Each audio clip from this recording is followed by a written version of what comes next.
Ya llegó para sumarse a esta cobertura de Sin Censura Nocturno. Le agradezco al maestro Jaime Hernández, editor de La Jornada Sin Fronteras, fundador y conductor de espacios en su canal de YouTube No Apto para Cínicos y miembro de esta familia Sin Censura, porque tenemos que hablar de estos grandes periodistas, de sus fuentes, de los cables desmentidos y todo para golpear a la Cuarta Transformación. Mi querido Jaime, te saludo con mucho gusto. ¿Cómo estás? Buenas noches, maestro.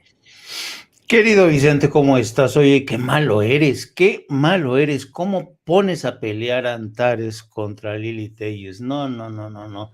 Y Yo pensé que me decías malo porque le tiraba besitos a Lili Telles. O sea, devolviéndole la cortesía, ¿no? Devolviéndole la cortesía.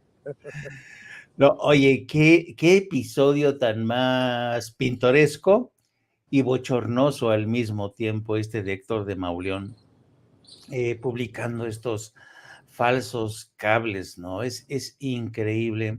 Y además es increíble que el Universal haya permitido la difusión de estos cables.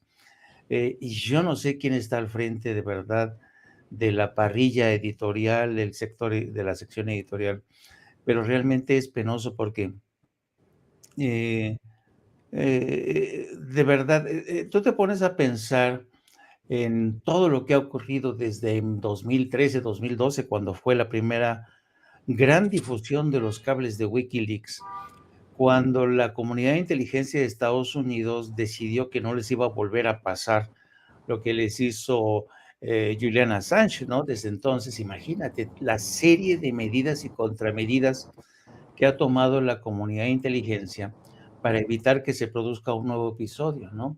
Y luego uno se pregunta, a ver, una de dos, ¿fue la DEA la que le habría filtrado este cable a Héctor de Mauleón?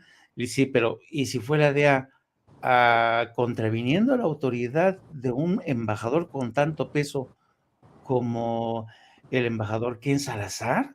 Suena un poco raro, ¿no? Suena un poco extraño. Y entonces, yo estuve analizando el documento, fíjate, el documento que publica este Héctor de Mauleón data del mes de marzo pasado, ¿no? O sea, ha corrido ya un buen tiempo desde marzo pasado. Y yo no sé si sepa la gente, pero el gobierno de México y el gobierno de Estados Unidos hoy colaboran mucho, muchísimo a través de lo que se denominan los famosos centros de fusión de inteligencia.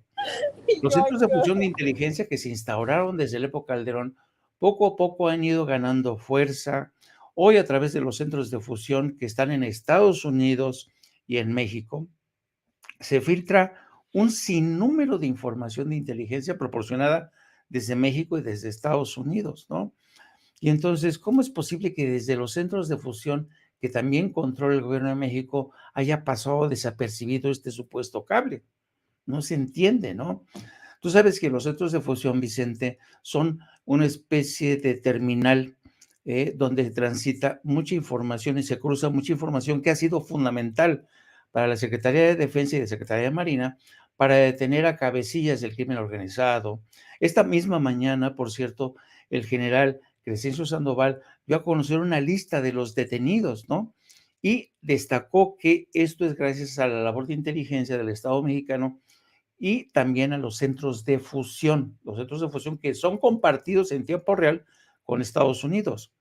Entonces yo me pregunto, uno, si ambos países comparten la información que están en esos centros de fusión, ¿se les iba a escapar un cable de esta manera? Uno. Y dos, ¿quién Salazar? Y esto repatea en la entrepierna a la oposición. El embajador Ken Salazar se ha convertido en uno de los embajadores más leales al gobierno de México a la hora precisamente de combatir a los crímenes organizados. ¿Tú crees que Ken Salazar, desde marzo pasado que se recibió este cable, se hubiera quedado callado y no le hubiera dicho al presidente, oiga, presidente, le pido una cita porque quiero comentar algo muy serio? Hay dos elementos de la Marina que al parecer se han infiltrado, han sido infiltrados por el crimen organizado, el cártel del Noreste. ¿Tú crees que Ken Salazar no lo hubiera hecho? Pues claro que lo habría hecho.